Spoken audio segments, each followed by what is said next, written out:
প্রদীপ জ্বালানোর কাজ বড়ই আনন্দদায়ক। উজ্জ্বলতার এই শিখা যেন আত্মার মধ্যে গিয়ে মনে উল্লাস ভরে দেয়।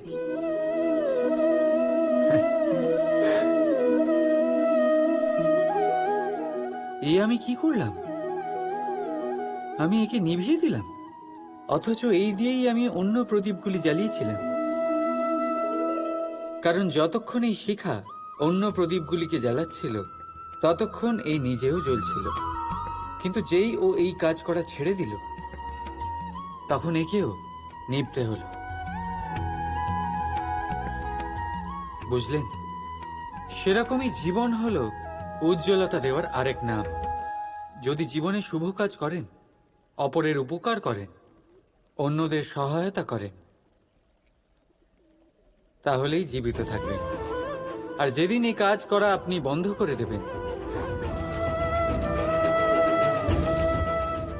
শ্বাস প্রশ্বাস নেওয়া সত্ত্বেও মৃত হয়ে যাবেন। তাই যতক্ষণ শ্বাস চলছে আশারূপী উজ্জ্বলতা ছড়াতে থাকুন। বিশ্বাস করুন, মৃত্যুর পরেও আপনি অমর থাকবেন। তাই ভালোবেসে বলুন, রাধা রাধা।